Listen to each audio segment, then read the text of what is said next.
Hello and welcome to Paranormal Mysteries on Access Northwest Community Radio here in lovely Liverpool. Tonight my guest is Earl Grey Anderson, who is MUFON's Chief Investigator and Assistant State Director for Southern California. He has personally closed 400 UFO cases for MUFON and is also a member of MUFON's Experiencer Research Team. Earl is a professional musician, songwriter and recording artist and works as a hands-on licensed nurse. Earl is also a UFO witness himself, and not only that, his mother had a rather interesting job. She was one of Howard Hugh's private secretaries and also worked in a deep underground military base under the desert, along with Werner Von Braun. Hello Earl, welcome to the show. Hi Sasha, how are you doing? I'm alright. I was falling over my words a bit there, but we got there in the end. No worries, no worries. Oh, I developed a stutter all of a sudden. So, we've just recently started to get to know each other, haven't we, on Facebook? Kind of been in each other's orbit for a while, but due to recent revelations and whatnot, we've kind of found ourselves in communication, which has been rather interesting. Your mum, well, that was a bit of an interesting article that I read that you sent me. Yeah, my mom was really interesting, and oftentimes people ask me how I ever got interested in UFOs, and really I'm sort of a second generation UFO person, although my mom wouldn't have considered herself a UFO buff of any kind. You know, she just happened to know that it was a real anomalous thing that was happening, that people were experiencing and seeing. And she knew that the government was interested in them, very interested.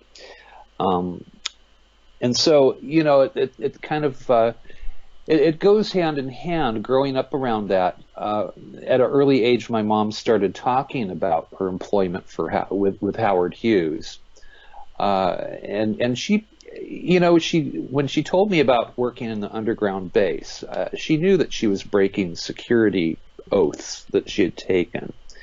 But you know, I was just maybe 4 years old when she first talked about it. So I think that she kind of thought that I would forget about it, that she would get a pass, but she wanted to talk with somebody about it. So I guess that I was it. In communicating with my sister years later, I found out that she never even told my sister about, you know, what she had done. But this sort of led my mom into a career. She wound up working as a headhunter for Lockheed Skunk Works, Boeing, Northrop, Rockwell, all the major aerospace groups. And I think it's because, you know, back when my mom got involved in this, they were a little more lax about compartmentalization of things. I don't think that one person would have known as much as my mom knew back, say, in the mid-1970s when she started working as a headhunter for, you know, corporate headhunter for these aerospace groups. So I think that they liked to sort of corral these people that knew stuff and keep them and use them, and rather than exposing other people to the information that's above top secret. We know, you know, it is above top secret, more highly classified than the atomic bomb. Wow. I know they like to keep a kind of cradle to grave policy going with people that they employ these days, and I guess it was a little bit more kind of renegade back then, wasn't it? I don't think they knew what they were dealing with. I don't know if they know what they're dealing with now. Yeah, I mean, I think that, you know, when they're so obfuscative about their information, and it's always soft disclosure. You know, it's for instance, we found out that the Pentagon had this program, the ATIP program that was going on. And we know that Senators, you know, Harry Reid and John Podesta, people that were really high in government, were involved in this, that it was funded, and that it was a very real thing. And I think that they're giving us little hints, but they still want to have that that ability to deny, the feasible deniability about themselves. Mm. Back in the old days when my mom was involved, back in the mid-1950s, I really think that they didn't quite have it together as far as the secrecy goes. So they kind of, my mom worked, she did dictation in highly classified meetings. She did work, I'll tell you the story for your listeners if you'd like me to. Oh, yes, please.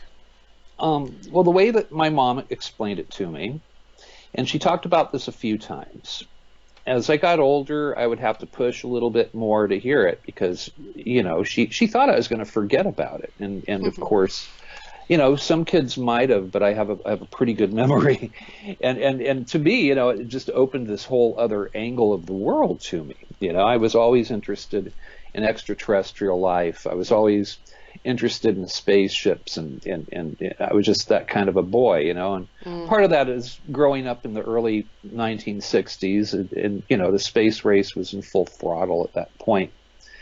But the way my mom explained it was that she was working for Howard Hughes. She was one of two secretaries, and they would communicate over an intercom, even though their offices were next to each other. In all the years that my mom worked for him, she only saw him once, and she wasn't supposed to. Wow, that's interesting. Yes. Now, I guess that the other secretary that worked for him, that he wound up eventually having a relationship with her, and my mom went on to marry my father, and she quit working for Hughes Aircraft at that point. But she said that, it was about 1955-56 when Howard Hughes was just reclusive, and he would send my mom out to do his bidding for him. So he would send her out to different, military sites and things like that. Yeah. And also my mom said that, part of that was because she had really good instincts, and she could tell if somebody was lying or not, or if they were hiding things. And I can attest to that. As a teenager growing up with my mom, it could be pretty miserable. She would know exactly what was going on, and yeah. I couldn't really get away with anything. But anyhow, he sent her on this one assignment. He didn't tell her much about it.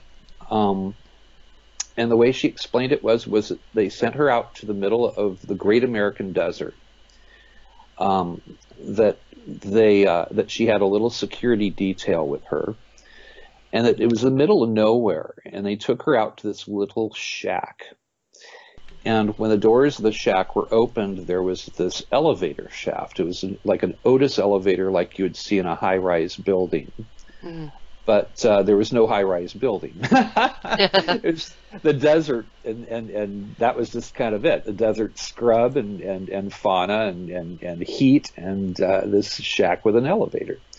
So my mom gets into the elevator with a security detail, and she said that the elevator started going down, and it just kept going down.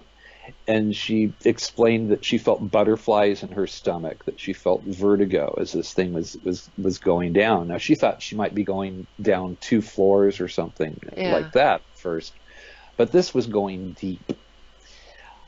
She said when the doors opened up that there was this little city down there, that there were all these people that were working, and that they had cafes, bowling alley, barber shop, drugstore. She talked about this one cafe where they had these yellow umbrellas over patio type tables, like you'd see out in front of a French sidewalk cafe. Mm-hmm. And it struck her as kind of hilarious because you don't really need to worry about the sun when you're, in a cave. And I don't know if my mom was exaggerating or not, but she did express that it was a mile under the desert. And this is back in the 1950s. What do they have now? And why would you need to be so deep underground as well? What's I'm honestly going on? not sure. I'm honestly not sure. And the way she expressed it was that they were working on esoteric projects. She did, in fact, work with, she knew Werner Von Braun. She knew Oberth. And, she never mentioned the word Operation Paperclip, but I just kind of put 2 and 2 together. Yeah. Once I heard about Operation Paperclip. It was kind of obvious that this was a part of that, because, why else would they have these guys secreted under the desert floor all these miles, a mile under, or however deep it was. Yeah. But she said that they would get around in little golf carts, and that it was a bustling city. The other thing that my mom would talk about that was really, really strange and even scary as a kid was alien life. She would talk about it with great authority. She wasn't talking about something that was that was hypothetical to her. She was talking about something that she knew. It was some just deep knowledge. It would be the same way that she would talk about you better do your taxes later on. Yeah. Taxes, or you'll get in trouble, or it's the same kind of tone of voice of I know this. Mm-hmm. And she said that later on I found out, like one time I heard her talking with my aunt. It was my aunt and I was playing with my 3 cousins. We were outside playing Spaceman, of course. I remember what we were playing, Lost in Space, right? And we heard this heated argument going on in the kitchen. So, like cousins will do, it's like shh, shh, shh, shh. And we snuck around the corner, and we were, our ears pressed to the screen door, and my mom and aunt were talking. And my aunt had brought over there was a Look magazine that came out with the story of Betty and Barney Hill. And she was asking my mom about this. So apparently my aunt knew that my mom knew that this was a thing. And I remember her just kind of with this excoriating, well, how could this be true? How could this be true, Betty? And I remember my mom saying, well, we know that there's life out there. And they're interacting with people on Earth. And this sounds like a real thing. This sounds like it could actually be a real thing that happened. And I remember my aunt was reading from the article, and it talked about them, doing now we know it's an amniocentesis with a needle through the navel. And I remember I elbowed my cousin and said, "What's a navel? What's a navel?" He said, and we're like, oh.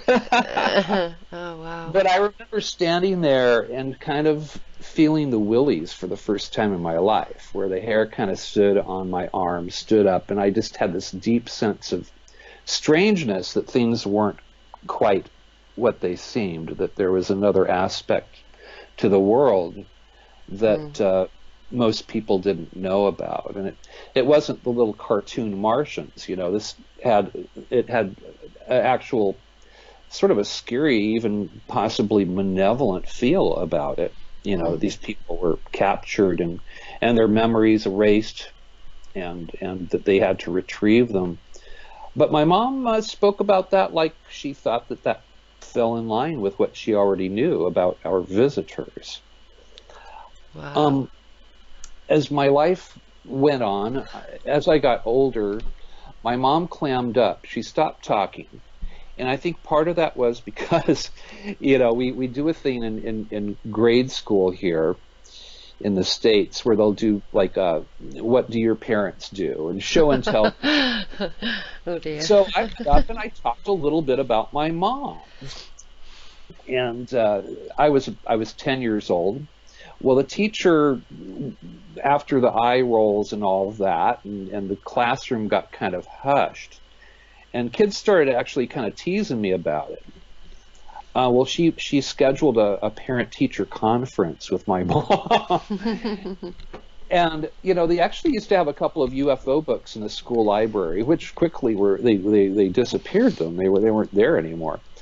And I got the talking to from my mom, where she said, Earl, I was never supposed to tell you this. I thought you were going to forget about it. I told you about this when you were really, really small, but here we are, and you're really not supposed to talk about this, and you could get your mom into really terrible trouble by talking about it. She said, thankfully, your teacher thinks that you were making this up, and I kind of went along with that. But for God's sake, never, ever, ever talk about this again. And that was when the doors kind of closed, and my mom became very quiet about what she did. Scary stuff, that. I mean, can you imagine? She must have had a heart attack. Oh yeah. You know, it was serious. It's serious business, and especially, you know, at that point, my mom wasn't working in aerospace. She had taken a little respite there. She tried to be a great, you know, American housewife, and do the Ozzie and Harriet TV show thing, and you could see a restlessness about my mom, and she really didn't fit in with that mold. And back in the 1970s, like the mid 1970s, she got back into she started working for a temporary employment agency, but she wound up taking it over, and most of what she was doing was getting people out to aerospace jobs. And I watched her build this business up. And before I knew it, you know, she was working for, you know, people like Lockheed Skunk Works and all of them, you know. I mean, it was a lot of secret government black projects that my mom was peopling with scientists. Wow. And with people that had, I guess I would say, just natural genius types. I knew one guy from my school that my mom got out to Northrop. And he had a propensity for being able to look at a giant column of numbers, like from a computer readout sheet, and being able to tell which one didn't belong there, if there was a glitch or problem. And my mom got him out to one job, and he was gone for 3 months. He came back with a new car, with money. But while he was gone, his mom knew that my mom was who had gotten him out to work. And yeah, I got this frantic phone call from her. Where is my son? He's been gone for months, and he doesn't call. And I didn't know, and my mom couldn't say anything. But that was the kind of stuff that, you know, my mom would do. You know, when he finally came back, he said, well, you want to see what I was doing? He brought out this long folded sheet from like the old computer system readouts that they used to have, and it just, all these pages were dropping onto the sidewalk. You know, we were out there in his front yard when he's showing me, and this was before people really used marker pens. He'd had like taken an orange grease pencil and had circled this one number, and he said this didn't belong here. He said this screwed up their computer systems for months, and they couldn't get past it. And that's what you know your mom sent me out to fix, and I fixed it. Wow. So later on, I would ask my mom. I'm sorry, but I one last thing, because the alien life, you know, was what I became obsessed with, and I wanted to know more about. And I wasn't taking my mom's closed lip policy well. So I found out that if I take her to a movie, like I took her to see Star Wars when it came out. It was the second day that it was out. It was back in 1977. And when the film ended, my mom became very voluble and talkative about it. She said, son, you have no idea. Star Wars is not very far-fetched. She said, it's not far-fetched at all. She said, there is intelligent life in the universe, and they actually got a lot of things right in this film. And my mom kept talking, you know, and it was scary at the, you know, I didn't think that I was going to get this, you know, this lecture, this talk, but she was very excited about it. So I would take my mom to see other films to see if she would talk more after that. I took her to see E.T. when it came out. And all she had to say about the film was, she said, well, it's a cute movie, son, but I don't think they're all that nice. Interesting comment. Now, I was sent a recording of a conversation between some, I can't remember who it was now, but this lady, she'd been abducted, she'd been taken to an underground base in the 50s, and she said that that there was an alien there. She saw an alien there. It was black and it had golden eyes, and it was like a scaly lizard type thing, and that there were people there as well, and it was the Navy that were running it, and that was in the 50s. Now I'll have to send you the recording, because I did discover that I still had the actual I chopped it up, and I used it in another radio show when I had a show called Citizen Sane, and I kind of like put it into segments and commented on these segments because I've had some extremely unusual experiences, and some of them mirrored a little bit what I'd been through. But it was kind of interesting what you were saying about where she went and where she was working and the base and everything.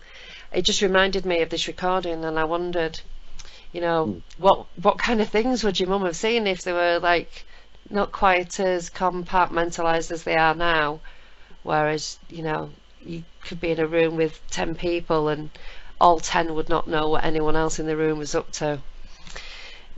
But she never really talked about what they looked like, or if she had met one, or if she had, but she spoke with great authority that it was a very real thing.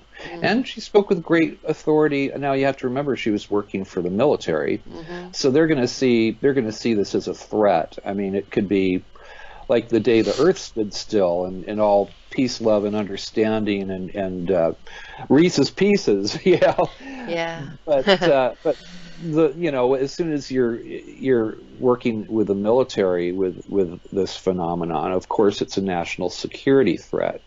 So I'm not sure if her opinion was that they're not all that nice, son, was her own experiential opinion, or if that's really what she was taught about them. And she would never really expound on that, frustratingly enough. I mean, my mom, you know, I was able to get other things out of her, but not a whole lot more, you know. When she was on her deathbed, my mom she kept having cancers, and they were all unrelated. They weren't cancers that metastasized. It would be 10 years would go by, and then cancer would pop up somewhere else, as though she'd been irradiated. And around, it was 1999 when she was, you know, she passed away in April 1999, and I was trying to get her to lawyer up and to go after the government, because there was a group of workers from Area 51 that successfully sued the government, and this was during Bill Clinton's stint as president. And it was the same thing. They kept having cancer after cancer after cancer, and it was finally revealed that yes, they were exposed to you know, carcinogens, and it was our fault, and they won the lawsuit. And at that point, it wasn't until then that we even knew there was such a thing as Area 51. They simply said it was nonsense, and then suddenly it was sense. You know, it was a real thing. But my mom's whole opinion was, she said, son, she said, when somebody joins the military, you know that you're putting your life at risk. And she said, when I went and I did this job, I knew that there were risks involved. It was my patriotic duty, is the way that I felt. And just like somebody could go to war and not come back, I knew that something bad could possibly happen to me. And that was, you know, it was never hidden from me. I knew what I was going into, but I was doing my patriotic duty, and I would never sue my government for this. Right. Yeah, well, that's very noble, isn't it? Still, really was very, very upsetting to me that my mom could be exposed to this, and they didn't take that good care of her, you know. I mean, later on in life, I mean, we knew that mom had money coming in that was, you know, she would actually go. She would go to Britain every summer, and she would spend 3 months in Britain. She would do this regularly. She'd, you know, rent a flat. She had her friends out there. And to the best of my knowledge, a lot of the money that she got through her aerospace work went towards that, for her little, you know, her addiction with you guys, actually. She just loved Britain. My uncle was an antique proprietor, and he spent a lot of time there. So they would go on sort of a mutual trip and rent a flat, and they would actually rent a flat from a convent that was in London. and it was sort of near everything, so, I mean, my mom did, there were perks to her job, but we were certainly not a rich family. We were, lower middle class, really. Yeah. My mom's annual trip was sort of an anomaly in itself. It probably was. But I mean, antiques dealer, that's quite a good cover. Well, I think that was what he was doing, but my mom was doing something else. I'm not sure if there was something official that she was doing in Britain, or if she was having an affair even. Maybe that was going on, or if there was something that was that she couldn't talk about. But I know that that was her own time. That was what she enjoyed doing. And I wanted to ask you about something, because you sent me an article that Jeff had written, and in it you talked about an experience that your mum had with like a basketball-sized ball of electricity. Could you tell us about that, please? Because I've actually got something else to add to that you might find interesting. Well, this was a story that my sister did know about, and she was a little more open in talking about it, and maybe she didn't connect it with the UFO phenomenon. She always referred to it as her experience with ball lightning. But my mom, when she was she'd grown up in a little town in Iowa, Muscatine, Iowa. And it's very, very hot and humid during the summer months. So my grandmother and grandfather had a screened-in porch. And my mom and her sister would sleep out on the screened-in porch when it got real hot. And the way that my mom described it, it was middle of the night, and she woke up to this buzzing sound. And she saw this ball of light that was the size of a basketball, and she said it was sparking and just sparkling like a sparkler firework, the little things that you hold in your hand, those things.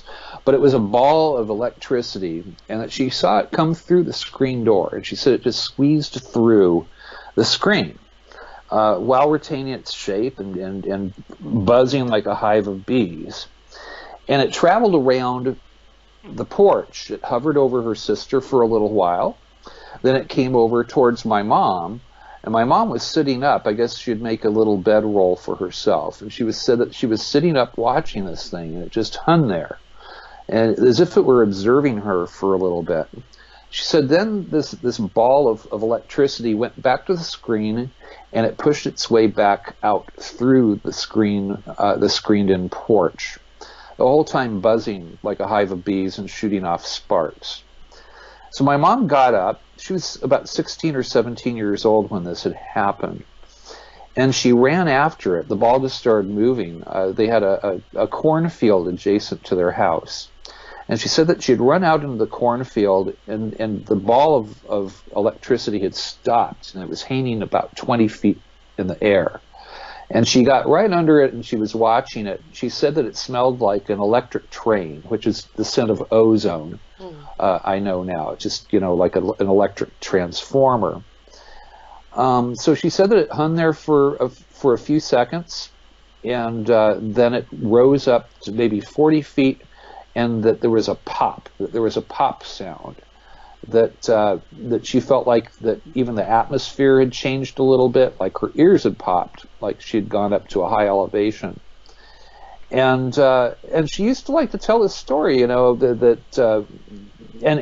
now I know that ball lightning is not a good explanation of what she had seen, because it doesn't last that long, for one thing. It doesn't retain its shape while going through a screen. And it just acted like it was under intelligent control, according to my mom's old story. Well, that really piqued my interest, because I have a friend, Paula Green, and she's an experiencer. And we met in 2012 when somebody gave her my number because she was having experiences and she wanted to talk to somebody about them. The way that she talked about it all, I assumed that she already knew what was going on with her, And so when I said to her something about aliens, she kind of looked shocked. Because, you know, and I was like, oh, I thought you knew because you were talking about the little greys or the black eyes, etc. And she was like, no, that's what I wanted to know. What is it? But she told me that was how we met. But anyway, she told me about this experience that she's had one day when she'd taken her daughter to school, and with a friend who lived by her, whose daughter went to the same school, came back to Paula's house for a cup of coffee. And Paula, she's got this kind of like, you know, stone fireplace, and it's kind of got these little bits that come out, so there's this sort of shelf either side of the fire, and she was sat on one of those, and her friend was sat by the window. And this kind of, she said she looked up above her friend's head and she saw this kind of circular thing coming through the window, and she said it extended like a telescopic tube, so, you know, like an old you know, not binoculars, what do you call it, telescope, so it's telescopic, and it came out to about 3 feet, and then from it this ball emerged, and it was a ball of electricity, and it hung above her head, and then it came down, and the tube detracted, you know, it disappeared, it kind of folded back in on itself, and this ball of light, it kind of popped over her. And a friend, she said to her friend, did you see that? And she went, yes, I did. She said, I'm out of here. She said, I'm coming with you. She didn't want to be on her own. So she went to the shop, local shop, with a friend, and the friend was getting whatever she was getting. And Paula was walking along an aisle, and it had all these freezers, you know, the metal rim fronts. She put her hand on the rim as she was walking along the sort of freezer, so her hand was sort of sliding along it. And it made a crackling sound. When she put her hand to the freezer, it started making a really loud crackling. So she snapped her hand away, and you know, friend was going to do it again. So she's doing it again. She did it at full length of the shop. It was all crackling and making this noise. Wow. She was completely supercharged. She said she'd never felt so good in all her life. It was, you know, she's never felt so happy, so fit, so well, you know. And a friend, well, she found her on Facebook probably about 4 years ago now, and she asked a friend if she remembered it, and she said yes, she did. So, and I've talked to that woman as well now.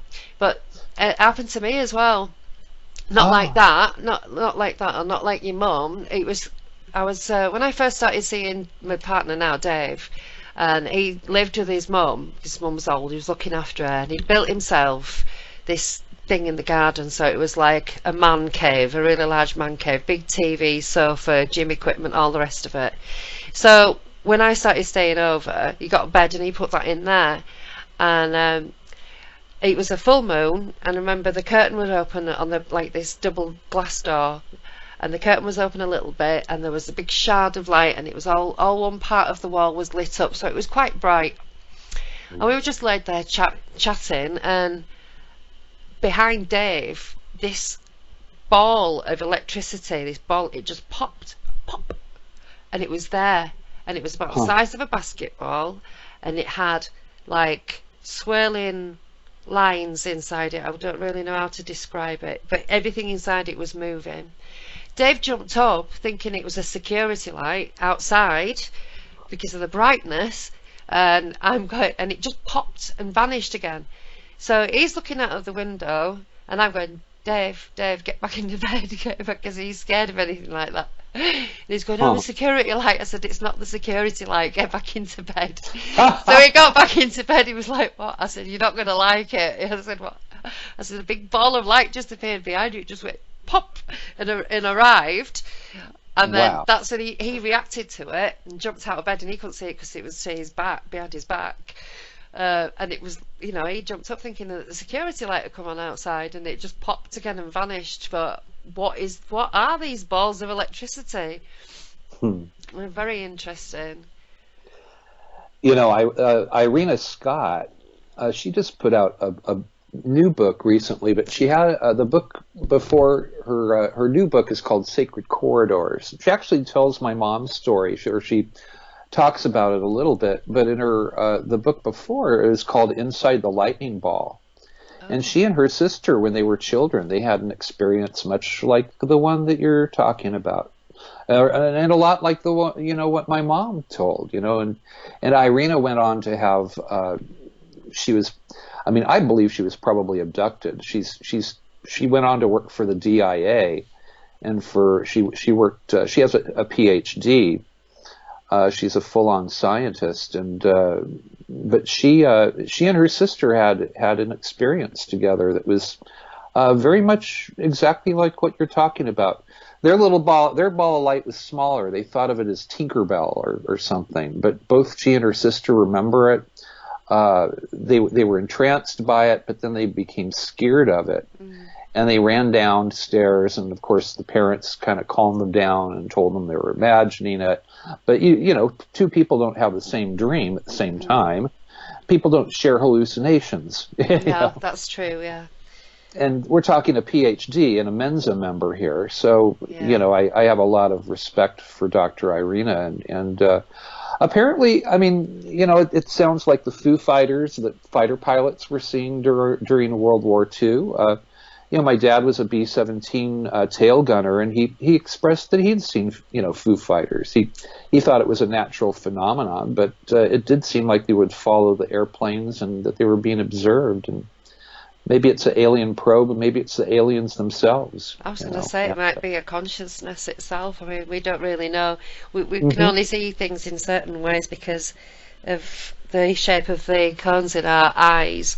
So we really don't know a lot of what's going on around us. And the way I see it now is they tell a story about when Cortez came to the New World for the first time, that the American Indians were not able to actually see the big giant ships that they had sailed over the ocean, that they didn't recognize them or understand them. It was like it was a blind spot in their psyche.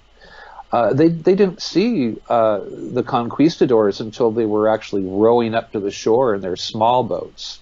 Those they could understand. It was like a canoe, and they knew about those.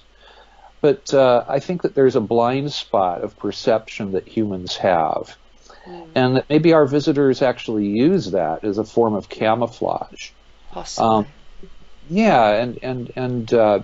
So maybe everything, the flying saucers that people saw during the 1950s.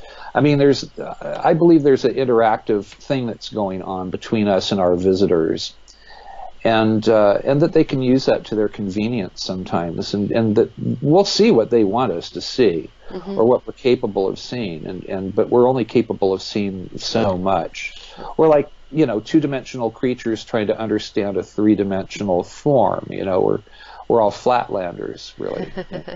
No, that doesn't. There's a flat Earth. I don't believe in that. No.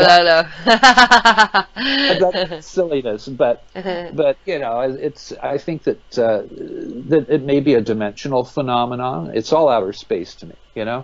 Whether it's light years or dimensions over, wherever our visitors come from. Their technology is higher than us, and we may not even be able to understand or see them in their true form. And what we're given may be just kind of a reasonable facsimile for us. Well, I know that they do.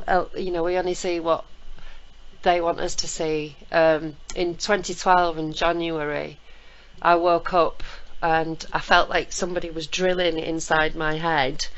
A really, really strong vibration. It knocked me for six. Could really hardly move.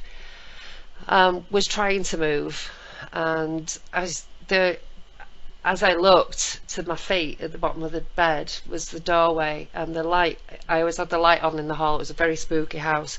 I didn't like to have the light on above me and in the room, so I would have the door open and the hall light on, and then I would be able to see the room. And so I woke up this time and I had this buzzing and drilling in my head. I have a lot of stuff that happens that's weird, when I'm asleep, and sometimes I think I'm acting things out. I don't know what's going on. It's hard to, get a grip of what's going on. So I can see somebody stood in the doorway, and I thought it was a Power Ranger. And I've got a little boy, so Power Rangers are part of my life, you know, especially then. So that's why I was like, it's a Power Ranger. And I thought, no, it's a biker. And then I thought, what is it? No, it's not a biker. Oh my God.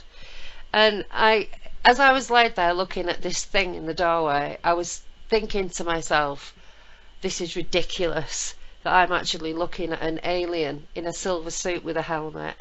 You know, those silly stories. Wow. You think, that's silly, silly stuff. Why would they wear clothes and things like that, you know? So I'd realised what I was looking at. And so I was just saying, like, go away, leave me alone. You know, it didn't want anything to do with me. It was there for other people in the house. And so as I was thinking to myself, this is ridiculous that it's wearing this while I'm trying to get up. I'm trying to pull myself up, but all I'm doing is grabbing handfuls of the duvet cover and not the quilt. I couldn't actually get a purchase on anything to sit up. And you know, all I can remember is my legs moving, my arms moving, and not a lot happening. You know, while I'm looking at this thing.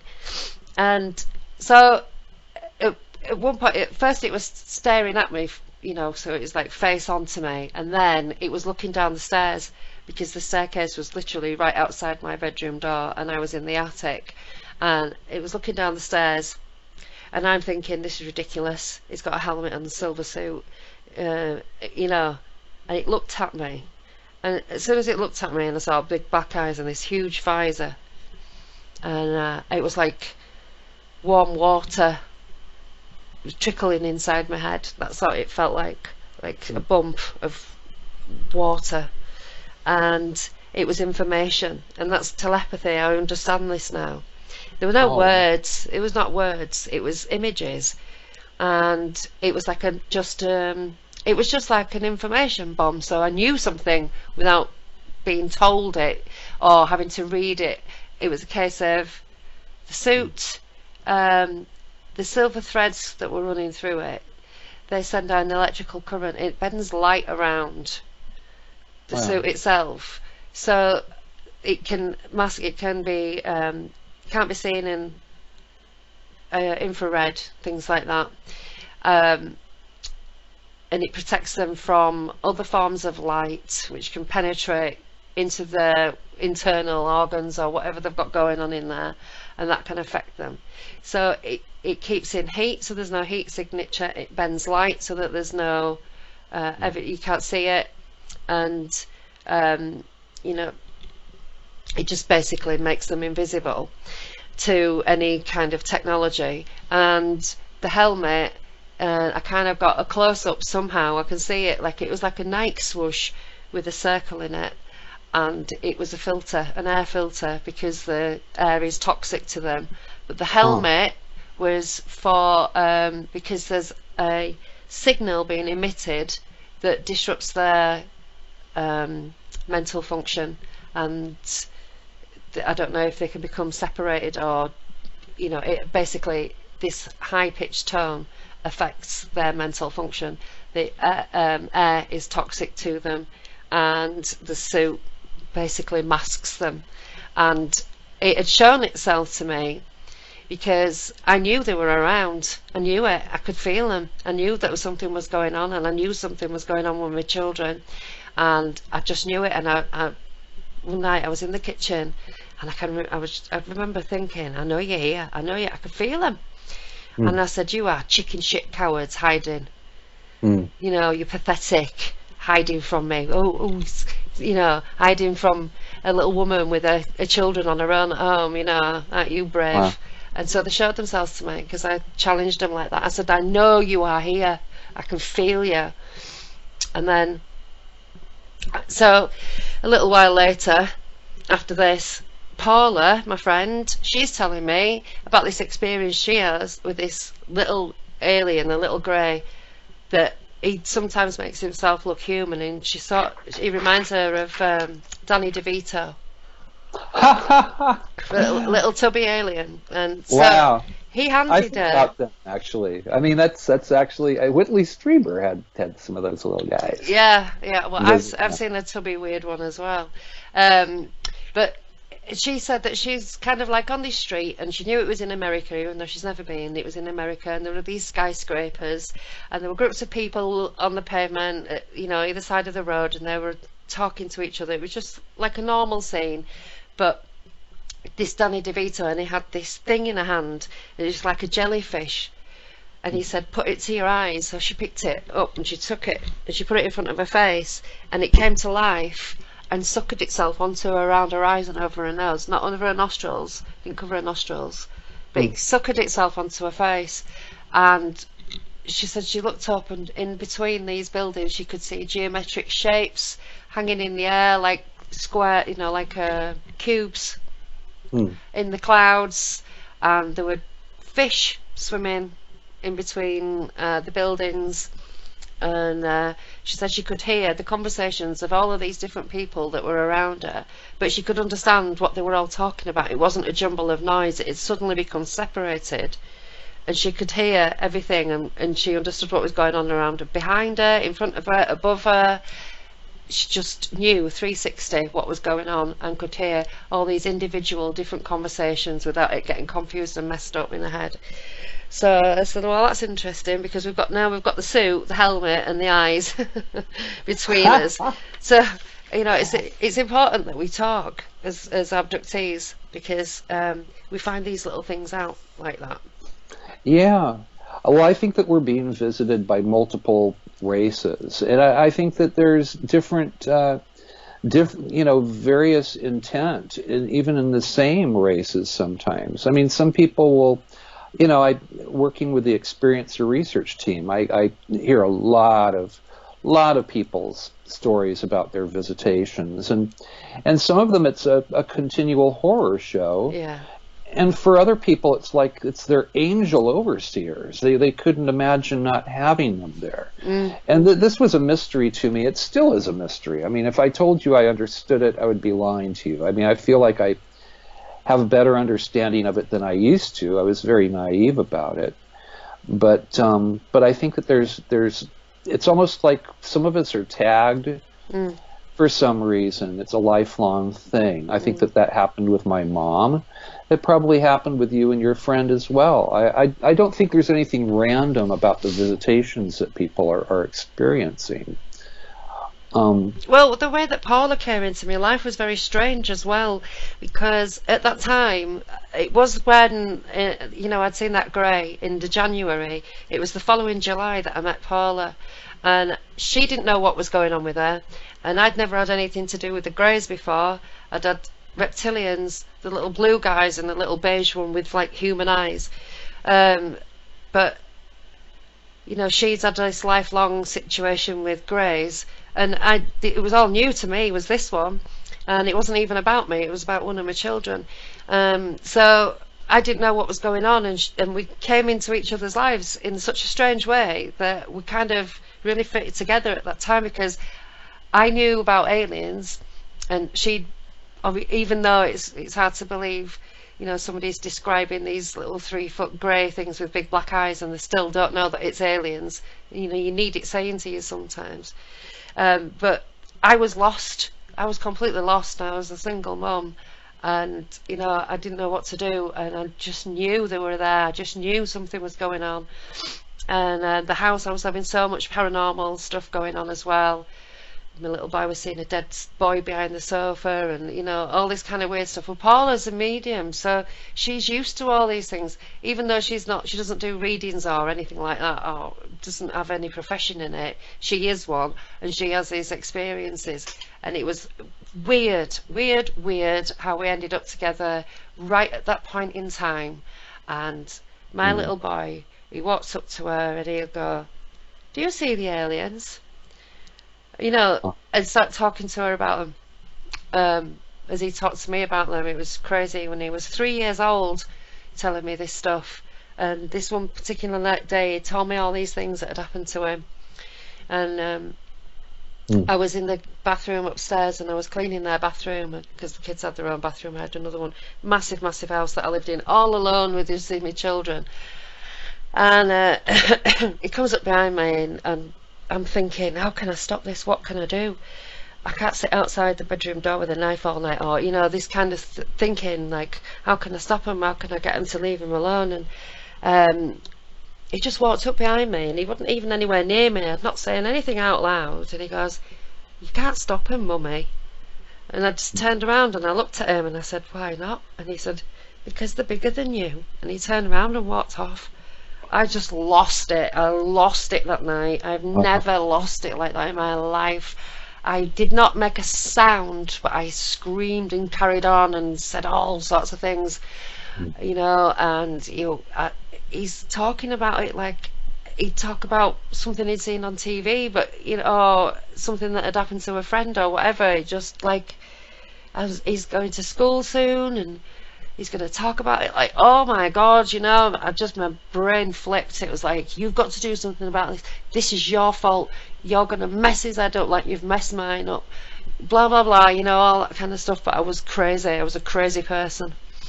And the next day, or a couple of days later, no, I'm pretty sure it was the next day, and Paula would come round, and because he talked about it in front of her, and I just mentioned something. I don't put it in his head, and I've never reminded him.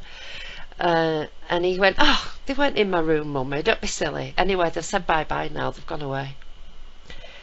And I thought, wow, it worked. So I don't know if that works forever, because I've not had anything else happen. It does work for some people. I mean, the things that seem to work, if you want to make visitations stop, if the person has a religious background, they can call on their deity, and that seems to work, whether it's a Christian or Buddhist or Hindu or anything. Yeah. That seems to be one way that you can, you know, bind it like a spirit and cast it out. If you have a background in say, like paganism, you can do the burning of sage and the rain of salt around the house and banishing it from your house. That's supposed to work. And some people just say, like your son said to you, that all you have to do is ask and just tell him, this is interrupting my life. It's doing harm to myself and my family, and you have to stop. Yeah. And sometimes that works. Unfortunately for some people, though, it seems like nothing really can stop it. Yeah. And I've met people that just wanted to strangle or shoot their aliens. You know, there was one guy that started sleeping with a pistol, and he was just thinking, well, if I can just, you know, get them before I go into total paralysis, maybe I can kill them. You know, it's like, well, you probably don't want to do that, you know. The bullet will go through the wall and kill a neighbor, or you might start an interstellar war or something. You know, not such a good idea. Paula managed to kick one. Oh, she really? managed to get a leg free. You know, they kind of like make you can't move really. And she kicked it, and she said it just flew backwards. So, you know, like, she didn't kick it really, really hard. It was kind of like more like a leg jerk, because she didn't have full control over her body. And it came back as a cat, and, you know, because she's a cat lady. So she's going, oh, like that, and then it just turned back into an alien. Look at that. You know, so she managed to kick I mean, there's one. a weird paranormal thing to it, you know. I mean, that's the thing. And I've recently taken to saying that it's not so much paranormal as that we just need to expand our idea of what normal is. Yeah. If you look at physics, you know, is it a wave or a particle? I mean, this drove Einstein nuts. He said, I can't believe this. You know, God doesn't play dice with the universe, but apparently God does like to play dice with the universe. And, you know, they had like this double slit experiment they did where, you know, it would be a particle would go in, and then by looking at it and observing it, the scientists would actually, they would get the result that they were expecting. They would think it should act like a wave, and the particle would have the appearance of a wave. And they came up with a nonsense word called a wavicle to explain it. But it doesn't make any sense. Yeah. And they know that it's quantum entanglement stuff. And I think that the phenomenon is large things acting like the smallest things that exist. It's like the Cheshire cat or like Schrodinger's cat. You know, Yeah. I mean, you can go out there as a UFO investigator and hope to catch, something with a net that's physical. And as soon as, swoop down goes the net, it takes on the attributes of something like a ghost. And this is not unusual. Jacques Vallée has written about this, has talked about it for many, many years. And I've experienced this. And I know other people have as well. But it's almost like, it's quantum physics brought up to a level that is physical and observable to humans. It's huge things acting like the smallest things in the universe. Things tend to repeat, don't they? They look like stuff. I've got an album on Facebook of things that have blown my mind, and it's called Stuff That Looks Like Stuff. But you got, you got a quark that looks like a galaxy, and there's all those kind of things. The macro and the micro. There's little mirror images of themselves, aren't they? I find that it's like looking at a Mandelbrot fractal, I mean, it's repeated patterns, and they go on and on and on. Yeah. And it's the same patterns, but it's minuscule to grand. And you look at the whole pattern from a distance, and the whole the entirety of it looks like the smallest little tributary of the fractal. And it's the same thing with this phenomenon. It's very, very strange. But it's no stranger than popular physics right now. Well, I actually liked, the Skinwalker Ranch investigation that they did. Now, I thought that was interesting. Some of the stuff that they'd seen there with the big, like the orange circle that opened, it was like a heart beating. And it was pulsing and pulsing, and then something stepped out of it or walked out of it. Right. Well, Paula, my friend, she's seen that in Bradford, which is a city, in Leeds that's kind of, it's not a very fancy city. You go, you out there? No way. So this phenomena is not exclusive to places like that. I think it needs a living agent as well. So depending on who's living in the areas, depends on the kind of nature of the activity that might go on around there. But the thing that they did was they stuck to a very strict guideline of what they would accept as evidence, and then they discounted everything else. But everything else is all a part of what was going on, and I really wish that they would take all that data and marry it to the stuff that they left, that they left in their findings and wrote about in the book. And what was all the vapors that they've discounted? That's what I want to know, because that's where I think we will make most headway, not the big things, the little things, the little traces left behind. Yes. The vapors, literally vapors. You've seen that the film Loopers, where they're jumping, some person can jump from place to place, and they can follow that, they can trace that. I mean, that's the kind of thing that I'm kind of picturing in my head when I say that these vapors, there's got to be something measurable there with the right equipment, I think so too. I think it's a physical phenomenon. It's not all just psychological.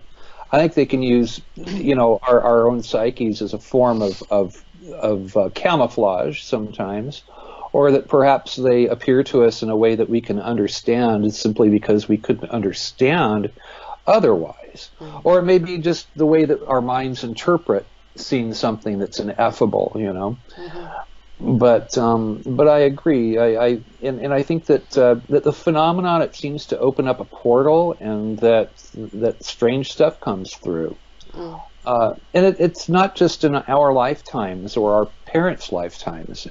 I mean, the Rand Corporation, for instance, which was a part of Hugh's aircraft at one time. It was, the research and development wing of the Army. They used to give new workers a little pamphlet that was about UFOs. And I actually have a copy of the pamphlet, or I have a copy of it that I got as a PDF file.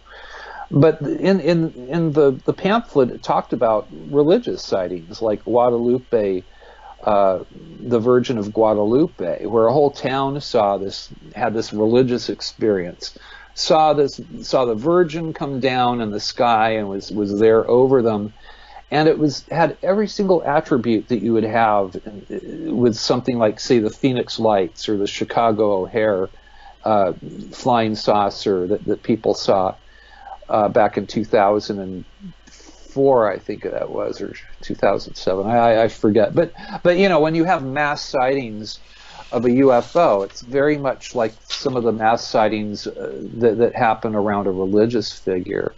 And I don't know that it's any different. I think that we're being interacted with by something that's greater than us, as far as they're more technologically advanced, but that it's been going on for millennia.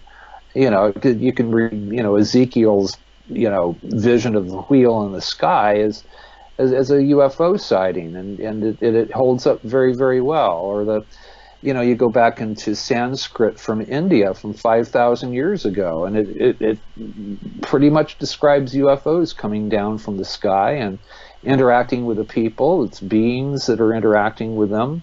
And it actually describes a nuclear war that happened, and people have taken soil samples from those areas in India, and yes, indeed, there's radioactivity that you can still find in the soil.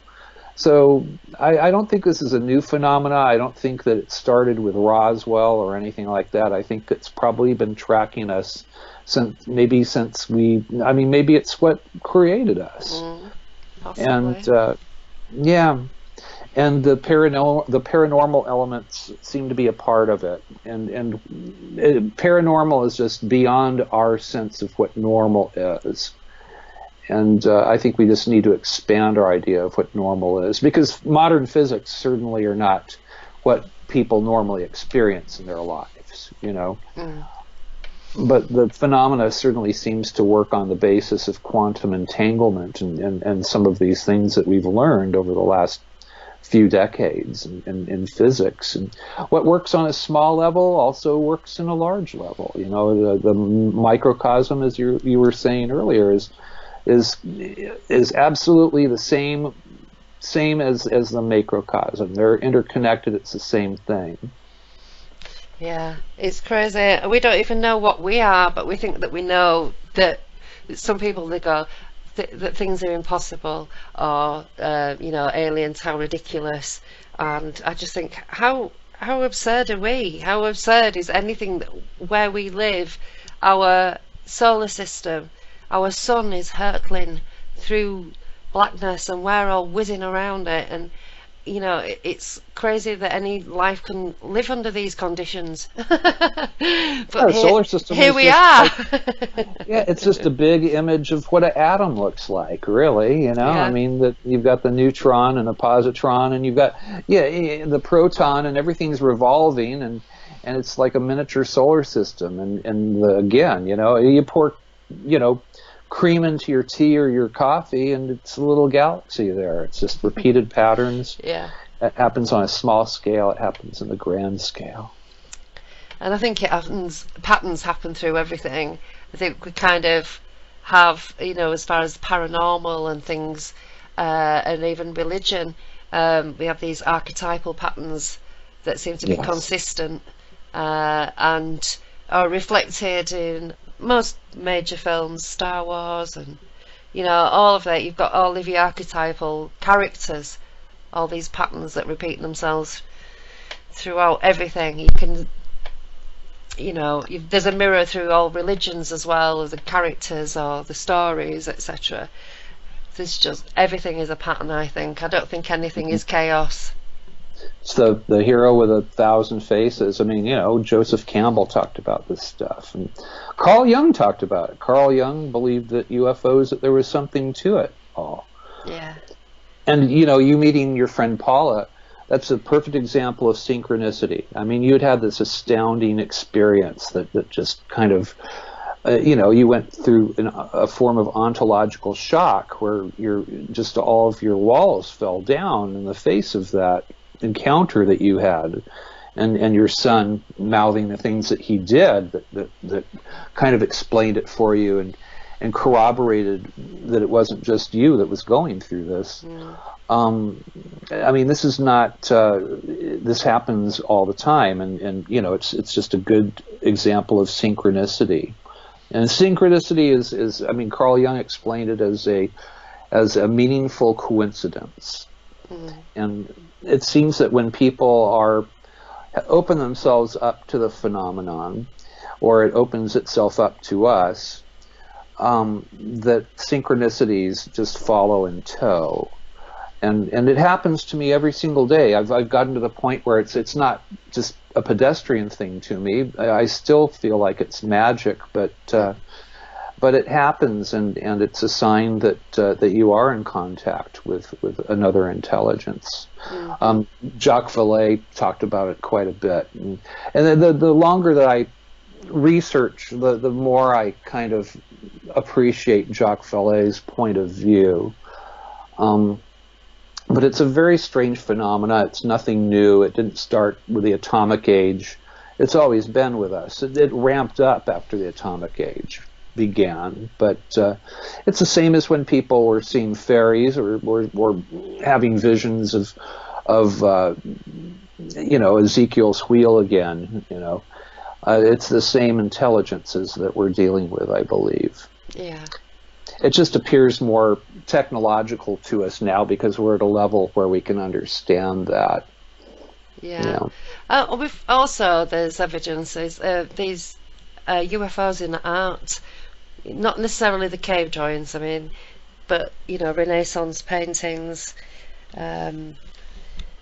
These things have been seen for, well, probably thousands of years actually, but we know in the past several hundred, because there's pictorial evidence of them in artworks. There's a good website, I think it's just called UFO Art, and it's got the full collection of all the little, you know, with the close-ups and all the rest of it. The guy walking his dog, looking up at the thing behind the Virgin Mary. That one's amazing. What on earth is that? Yeah.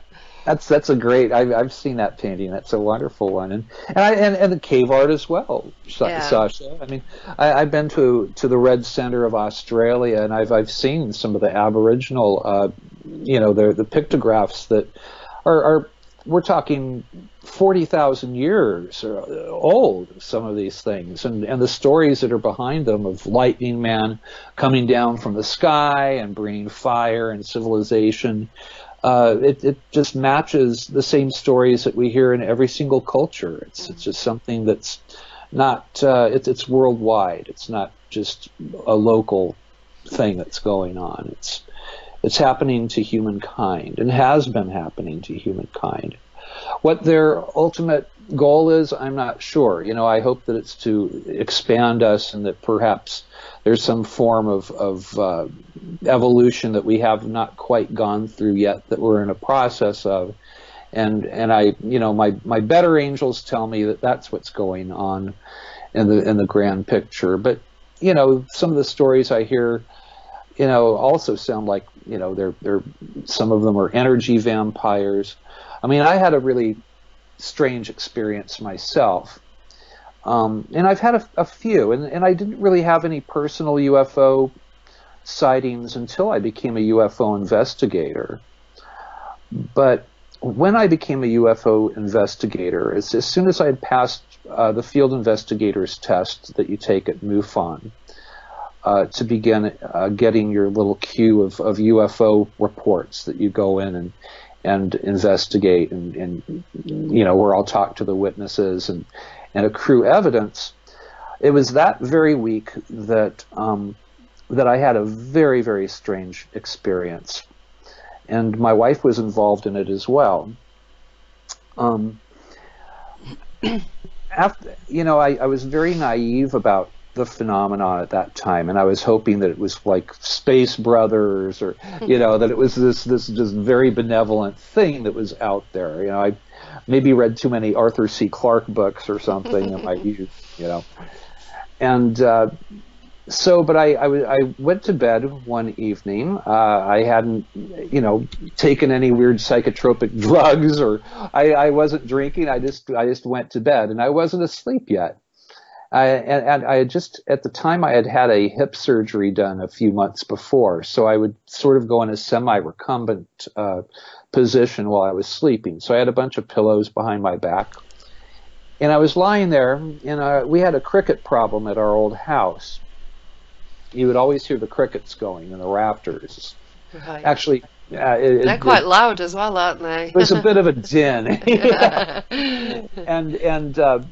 But things started getting very quiet. Now, I had already turned the lights out. I was getting ready to go to sleep, but I wasn't asleep yet. I was still going through my thoughts of the day, and I was thinking about, I just received my first UFO sighting report from MUFON, and I had already figured it out. It was a Mylar balloon. It was not a UFO. And I was like, well, now I talked to this guy and I feel bad. I'm going to have to bust his chops and tell him that, yeah, you actually saw a star-shaped Mylar balloon. I was going through this when things became very, very quiet. The crickets you couldn't hear. And the room started getting bright.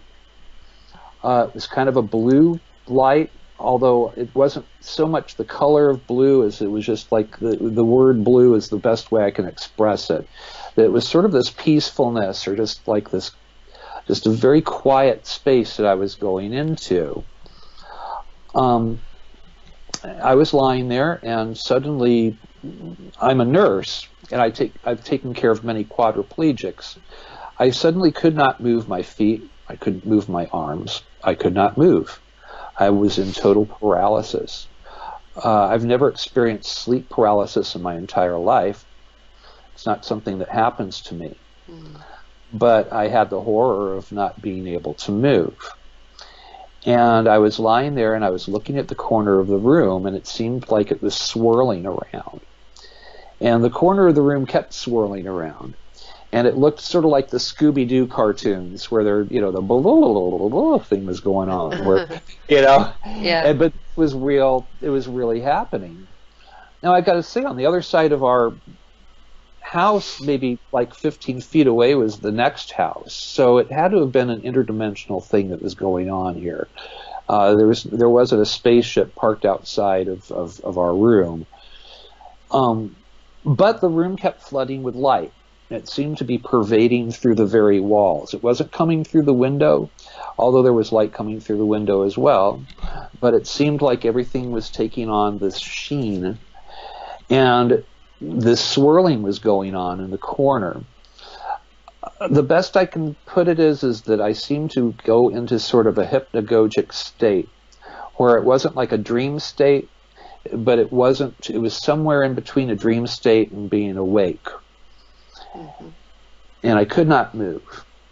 And the way that, anyhow, the wall opened up, and there was distance.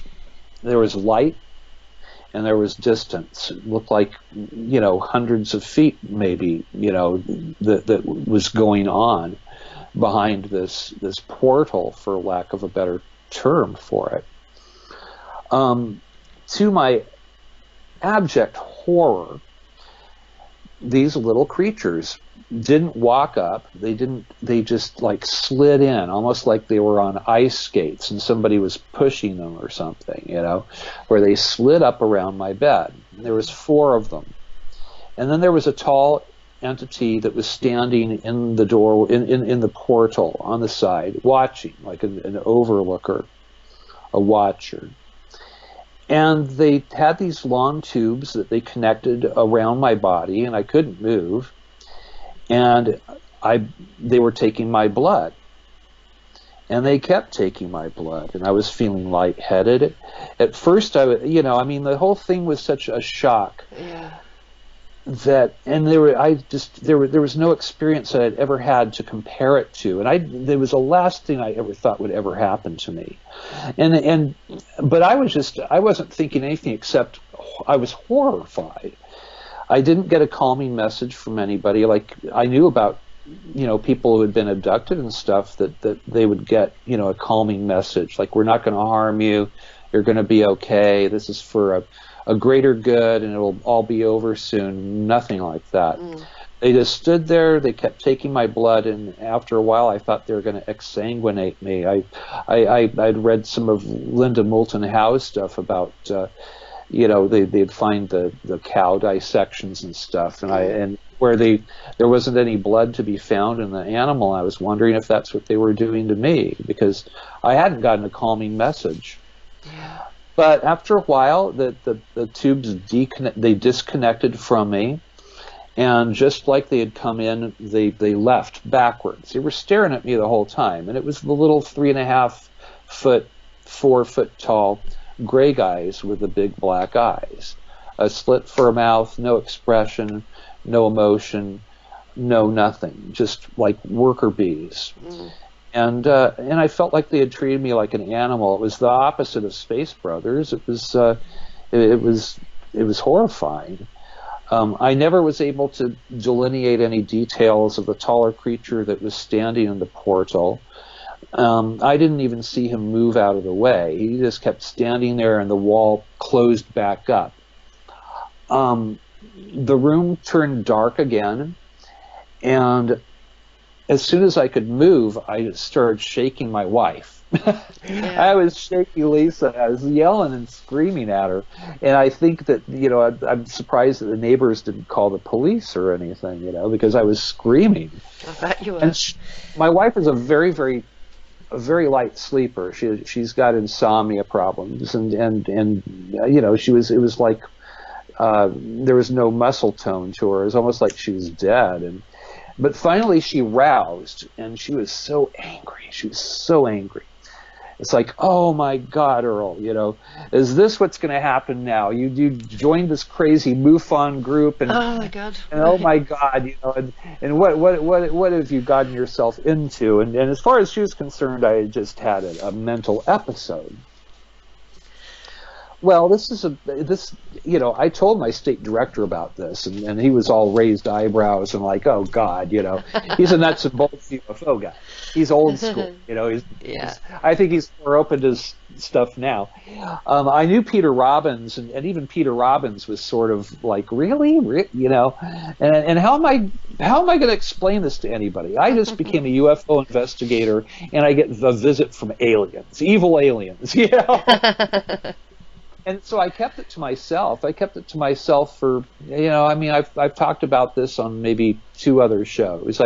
I started telling my other field investigators about it because I felt like it was a caveat that they needed to know that, that this phenomena is interactive, and if you draw close to it, this is what happened to me.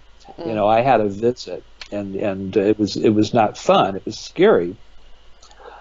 But the same week, my wife was just rolling her eyes at me and just, oh, shit, you've gone insane.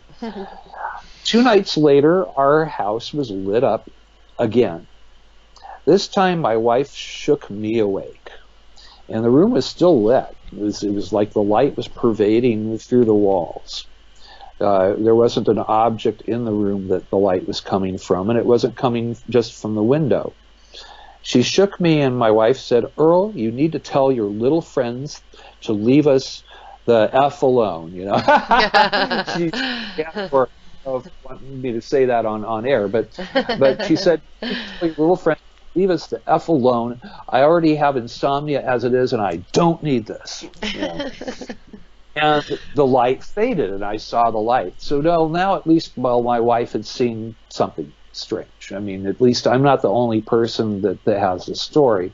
Yeah. 2 nights after that, we had the 3rd time where we both woke up. The room was lit with light. It was sparkly. It was the same blue color to it. This time I ran to the window. I'm looking around. It's coming from above our house, and then it just blinks off. It's like somebody turned the light off. And I noticed that the neighbor's porch light was on. And this thought goes into my head, oh, it was the neighbor's porch light all the time. We're talking about a little tiny porch light. Okay. Yeah, it's funny how you rationalize things, isn't it? Yeah. Well, I feel like it was an excuse given to me by them. It's like people will see something, and what they get a screen memory of dewy-eyed deer or 4-foot-tall owls or what have you. And so for whatever reason, they want that, reasonable deniability available for you to hold on to. There was a sighting that happened back in the early 1960s, 63, I think it was, the Eagle River sighting, where this guy saw a flying saucer, these entities. They asked him for water. He brought them water. They cooked him little alien pancakes on a hibachi. I love that one. Yeah, I love that. And I mean, it's just so absurd and so crazy. That's every earmark of an actual UFO sighting, because there's an element of absurdity in every one of them. I swear to God, there's just, it's like, is it a wave or a particle? We have with words to describe it. And his entities told him, they said, well, we want you to believe in us, but not that much. And I think the reasonable deniability that they want to hand us, that they don't want it to, they don't want to completely interrupt our lives. Maybe we're just, maybe we're sort of like a game, a game preserve or a wild animal preserve where, they'll tranquilize us, they'll track us, they'll put in tracking objects, they'll interact, but when they leave, they don't want you to remember. They want you to only remember the minuscule bit, because they want to watch us being humans. They don't want us to. They don't want to watch us being humans that know that we're being observed. And I think they do in some cases. They knew that I knew. I knew. Well, I knew too. I mean, I laughed at the neighbor's porch light. It was absurd. It was crazier than believing that aliens had been hovering over the house and shining a light that went through material objects. To think that a little porch light could flood the house with light and anger my wife so. And then there's the wall up and the little creatures sliding through. How do you explain that? I haven't done I haven't done mushrooms or anything since I was in high school. I'm 60 years old. So, yeah. Well, after our group event in Wales, there was a group of us, and we went to a cottage in Wales on top of a mountain 4 miles from Berwyn.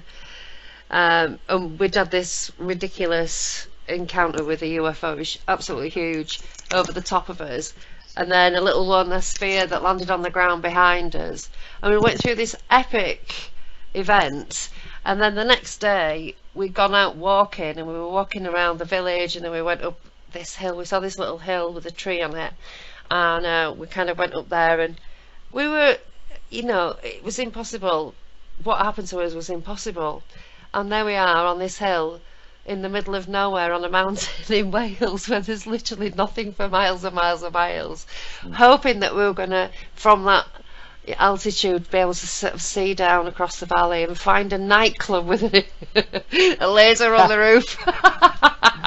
It's so absurd, but we were just like scrabbling for anything. Please let us find a reason for what occurred. It's just nuts what you do, or how you try and rationalize it. I know in every event that I've had happen, I'm there still trying to make sense of things from the perspective that how the situation was before I went to bed or whatever. Thinking when I was taken by the reptilians from a friend's house, and I'm in this kind of dentist chair, and I think to myself, because I can't move properly, and I felt completely drugged and disorientated and like not really with it, and I was trying to move and speak at the same time, and I couldn't do both. And I thought, just concentrate on making a noise, just shout, because you're in a house full of people. If you shout, someone will hear you and they'll come running. But obviously I wasn't in the house anymore. I was in somewhere with a dentist chair. But that's how I was trying to rationalise the situation at the time. And you just And when you look back, you just think that was ridiculous that I even thought that there was a Power Ranger in my bedroom, or that I was going to find a nightclub on Berwyn Mountain, you know. Well, you know, I mean, you're right. We do try to rationalize it, and I, especially, you know, I've been trained as a field investigator, and you know, we get hoaxes, we get purposeful hoaxes sometimes, unfortunately. You know, I had somebody try to run a CGI hoax past me, and you know, I found their public profile up on the internet in a, you know, CGI realer than life, and that was what, you know, when I first looked at this case, that was the way that it hit me as I saw it. It was like, this is a little too good. And how did they get this film of this thing? Because people don't get film. I mean, people, the last thing that you think of when you're seeing a UFO is, oh, I'm going to grab my iPhone. And I know because that's happened to me. You know, I've had other sightings since the initial one, and it's the furthest thing from your mind. You know, it's a psychological thing that happens when you see a UFO.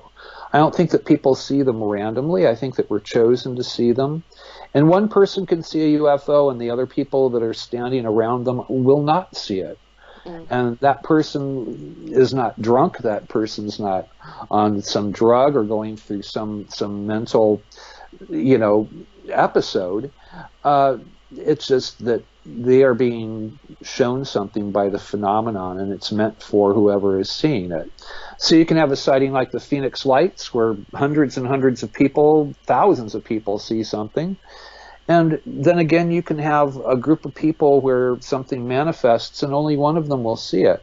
You know, and I think that it's a personal phenomenon, that it targets certain people for whatever reason, and it always has that little element of absurdity to it. So we have to make excuses to ourselves. And I had a lot of trouble talking about my own sightings for a long time, because I'm always trying to bust everybody's stuff. You know, when I get a crazy UFO story that comes in, my first thing is I have to look at it from every angle and make sure that I'm not, you know, sitting on a hoax.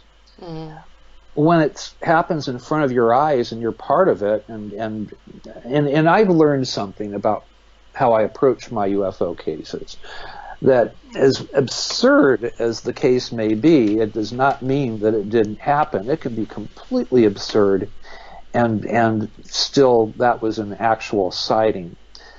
It's just a very, very strange phenomenon. When we went to Wales, and we'd seen there was a massive craft that came towards us and was above us, not once, I don't remember ever thinking, oh, where's the camera? Or anything like that, even though it went on for probably close to an hour.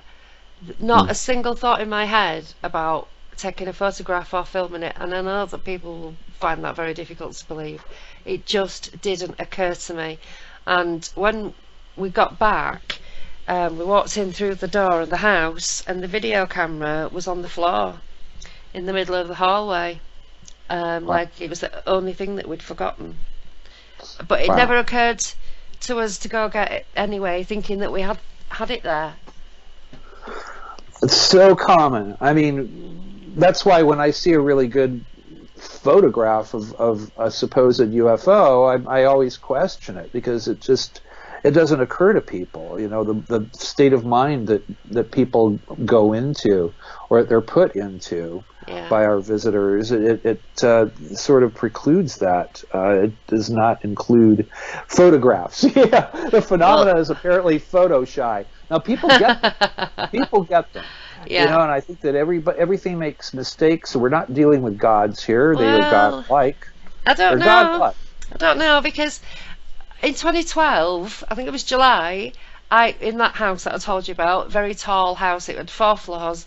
I had the entire upstairs, so I had the attic, and I was moving stuff around the bedroom, cleaning stuff up, and I used to take a lot of photographs because I just had so much to take photographs of. I was so high up, and I was a bit mental about chemtrails at the time, and I'd caught quite a few little weird things, not quite sure what they were, in photographs. But this particular day, I'm not thinking about anything. I'm just cleaning up. And then I'm thinking, take some photographs. I get this urge at the back of my brain. It's going, take some pictures, take some pictures, take some pictures. And I'm like ignoring my brain urging me to do this because I'm just on one, you know, I'm cleaning up. And in the end, I had to actually give in to this urgency that I was feeling. And I took some photographs, and I couldn't see anything in the pictures until I zoomed right in. And there's a silver sphere with a little black object. And then I took I think I took about 7 photographs that had something in it.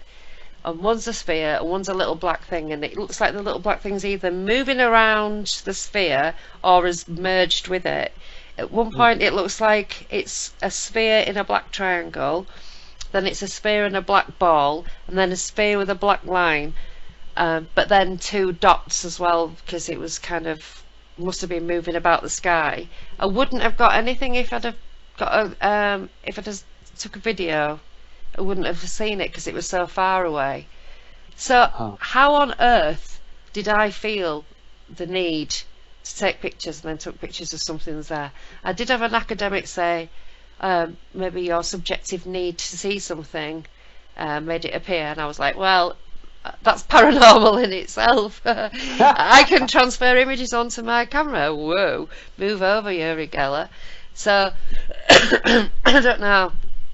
I don't know how that works. You probably can't do that. No. No, definitely not. Because sometimes you do let people get photographs. I mean, Scott Brown has some amazing photographs that he's gotten, but he works really hard at it. He's got a lot of equipment, and he's always, you know, snapping photographs of, and usually it's nothing, but once in a long while he'll get something.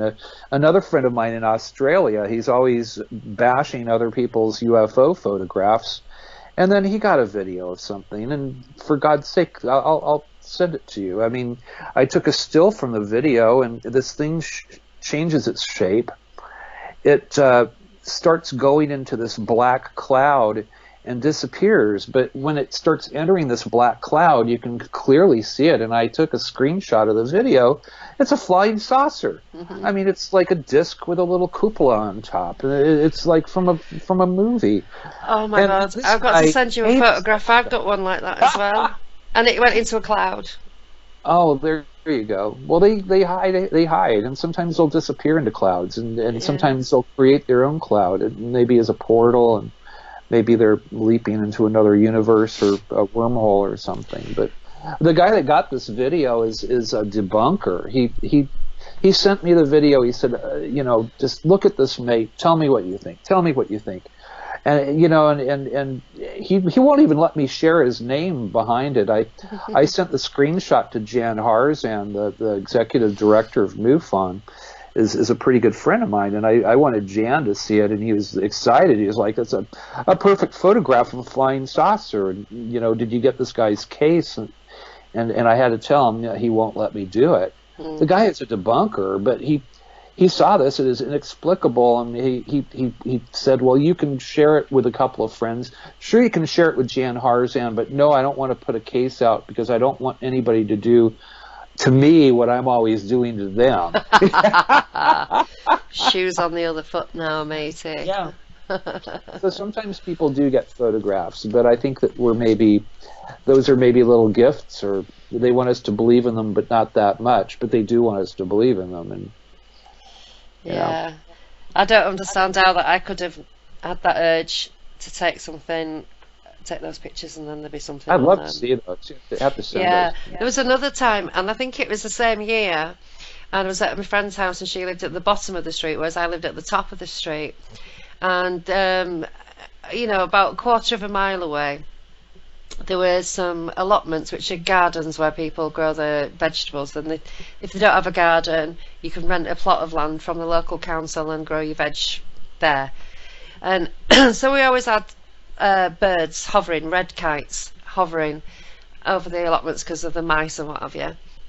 So I'm stood on Mel's doorstep, and I've out the corner of my eye I've seen this bird hovering over the allotment. So I thought, and we're talking away, and there's another guy there, Robert, And I looked again, and it was still there. It was in exactly the same place. And I thought it's been there a little while, a bit longer. You know, they normally move a little bit, you know.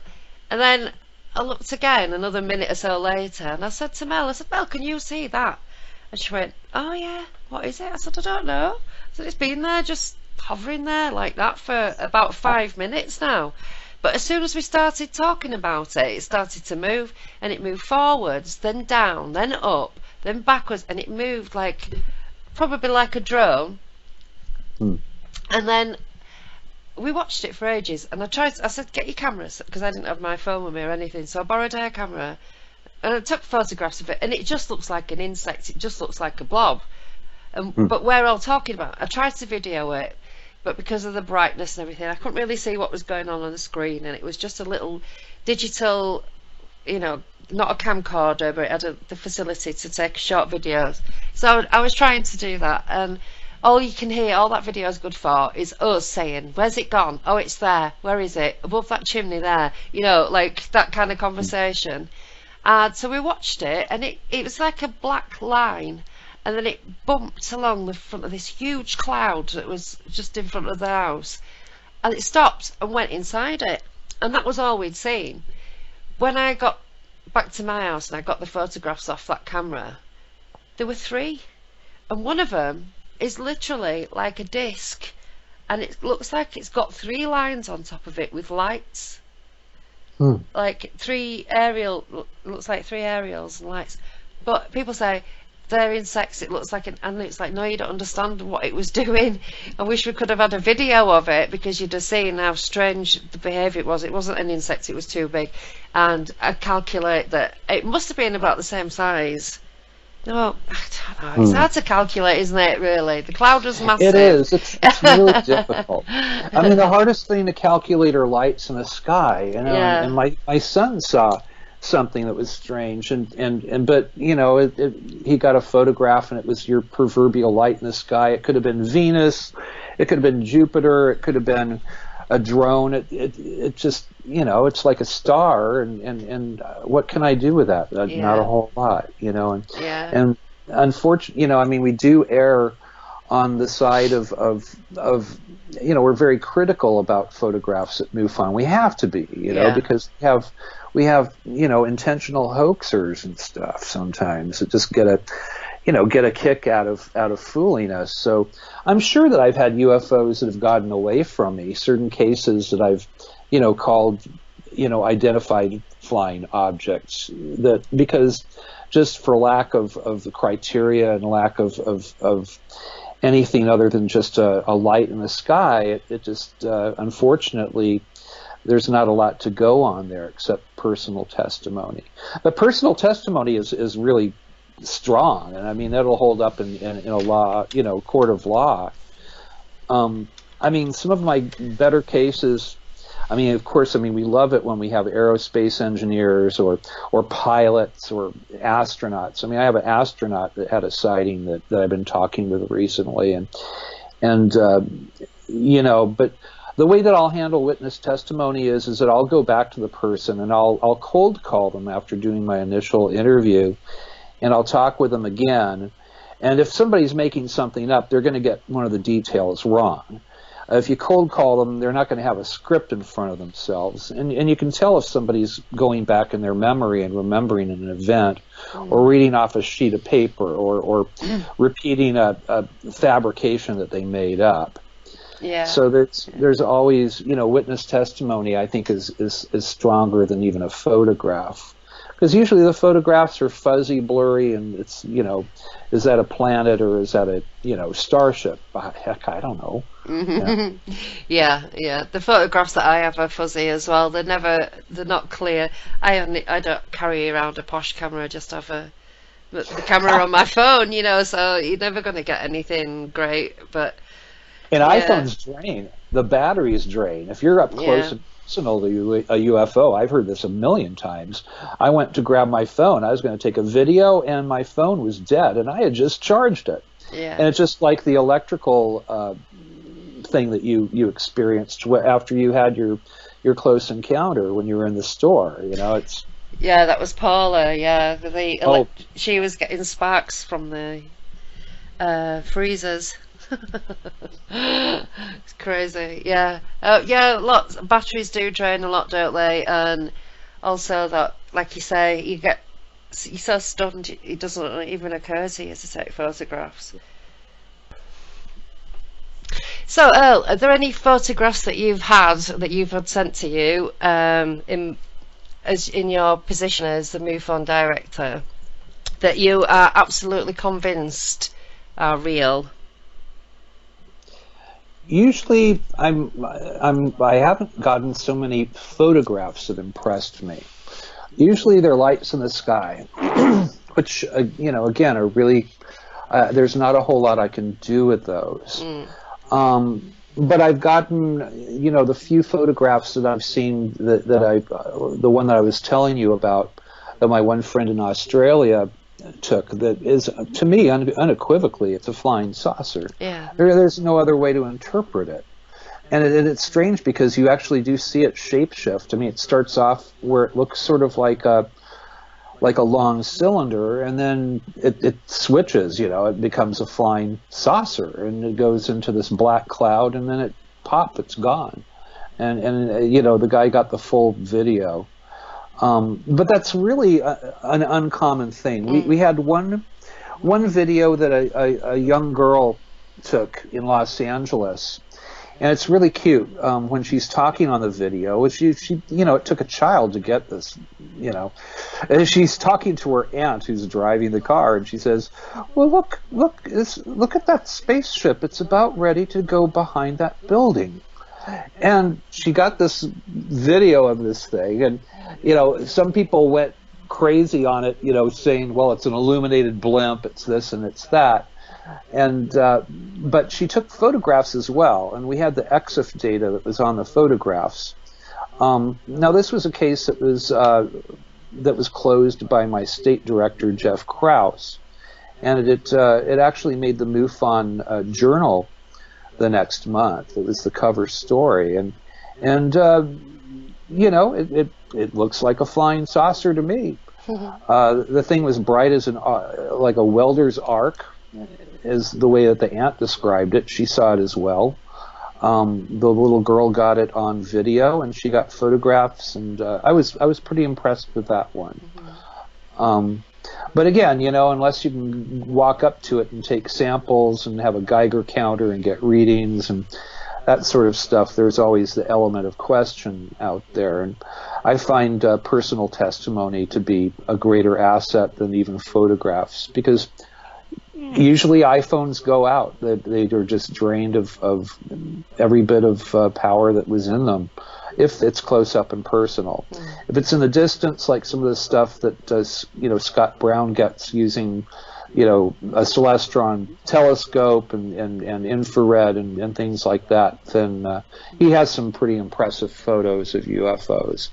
But people, just on the street driving in their car or whatever, they usually are unable to get anything but just a blob, And the personal testimony plays really strongly, though. I mean, just recently I had a spate of aerospace engineers that have come forward with sightings of, black triangles. One guy saw a black triangle land out in Palmdale, California, near the Lockheed plant.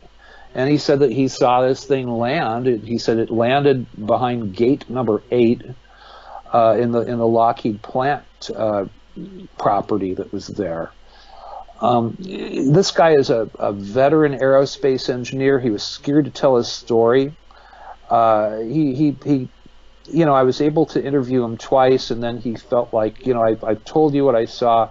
I don't even feel comfortable talking on the phone about this anymore because I'm scared, because I have a pension I could lose, and I'm afraid that I saw something that I wasn't supposed to see. Especially, if it's a black project of ours. And I think that we have been trying to reverse engineer stuff, and we probably have been successful. Yeah. I had another aerospace guy who he's more of a riveter type, but he'd been doing this for many years.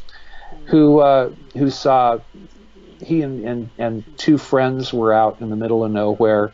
3 o'clock in the morning, of course, where a lot of these are seen, is 3 a.m. for some reason. But he saw this thing from a distance, started as a point of light. It got brighter and brighter. They were all standing on the bumper of the car watching it. And he said that it looked like a giant pair of wraparound sunglasses, but it was like half a mile across. This thing went right over their vehicle. He said that you could see the front of it was transparent, like it had a glassed-in wall or a transparent wall. And you could see 4 different decks that were delineated in obvious decks with he said, I didn't know if they were humans walking or aliens, because it was way up there. It was, hundreds of feet up there, but the thing blocked out the sky. It was so huge. They felt they could feel a very uncomfortable feeling and heard a hum when it was directly over their car, and then it kept on going and traveling off towards the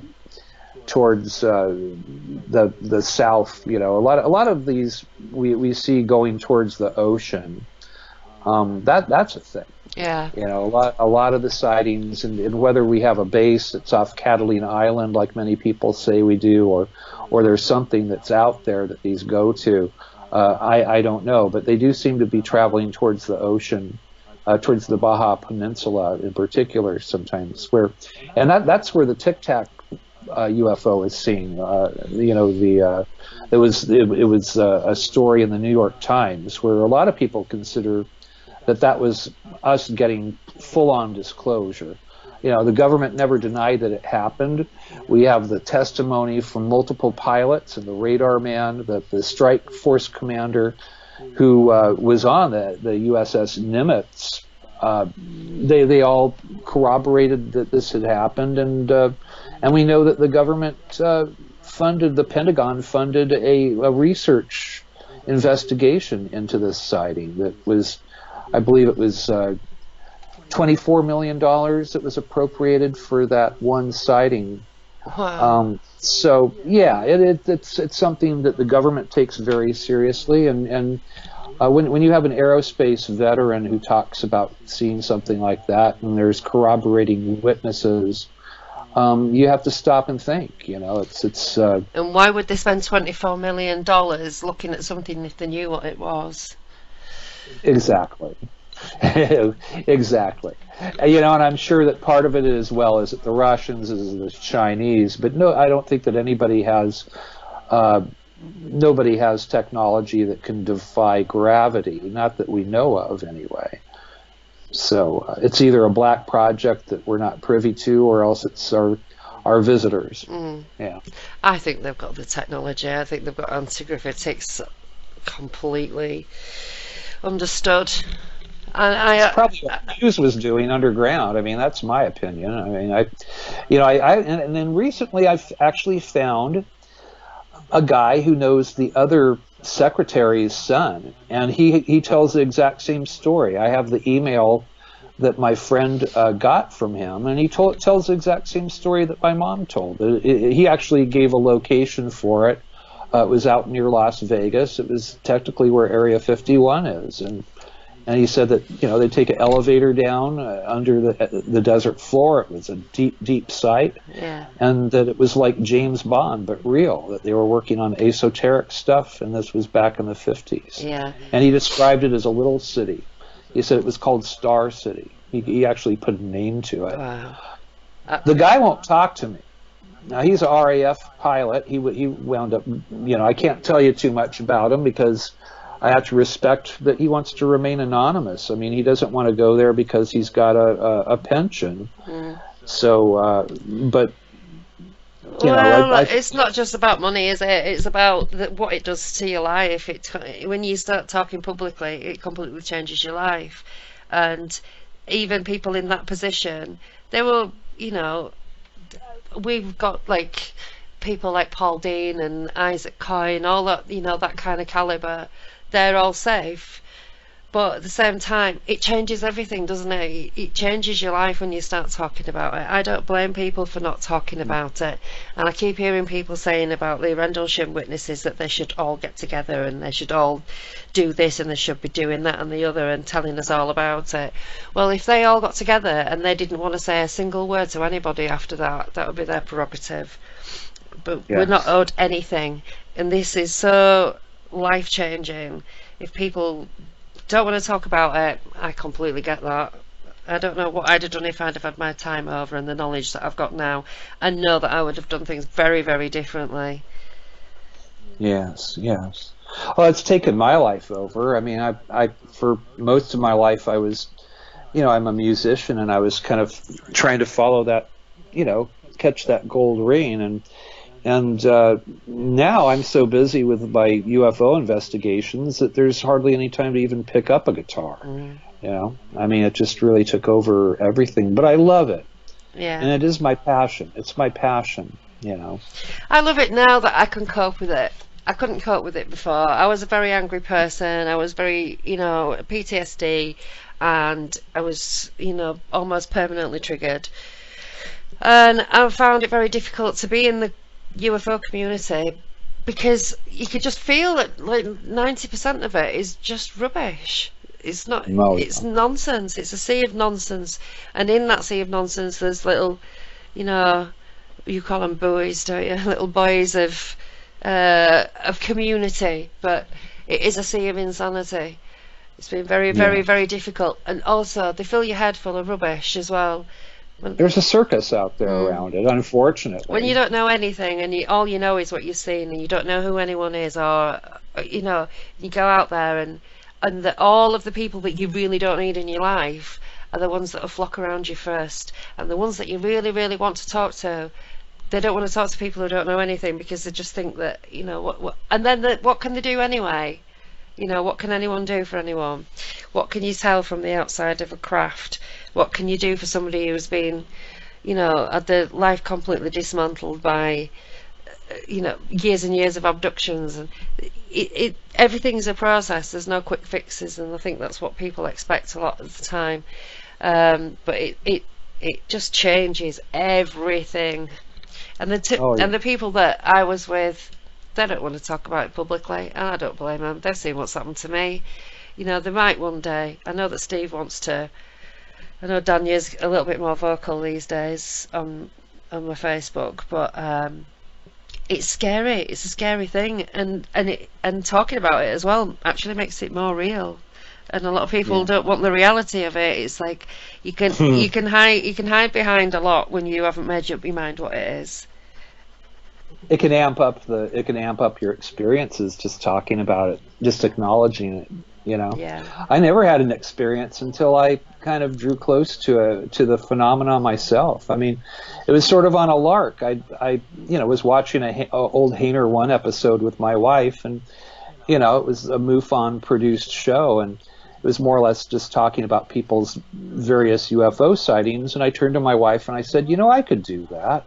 I could do this, And I had read The Day After Roswell by Philip Corso just recently at that point, and it was kind of an amazing book to me because a lot of what Philip Corso was talking about was the stuff my mom was talking about, the underground bases and Werner Von Braun and Oberth and these guys. It was just, it was too many similar points in his story for it to have been coincidental. So everything kind of, sent me in this direction, and I embraced it, and I decided I'm gonna do this.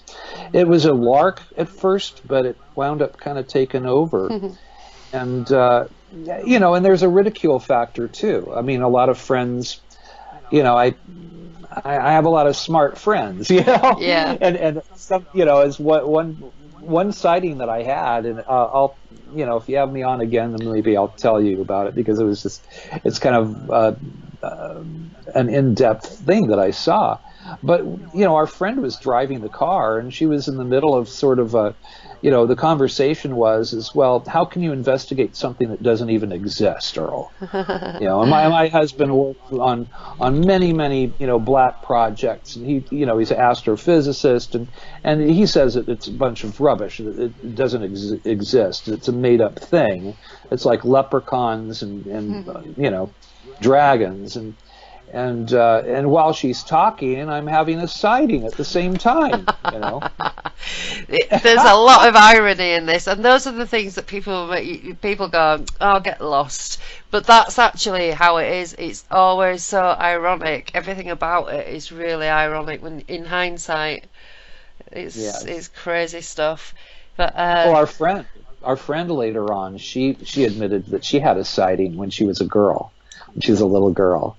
Again, and she was where was it? I think in Kansas, where she was living, and again she was out in a cornfield, and she saw this giant blimp-shaped object, and it was 1 a.m, and she's going, well, maybe it was a blimp, and it's like, well, you can kind of tell that say Goodyear on the side, have little, yeah.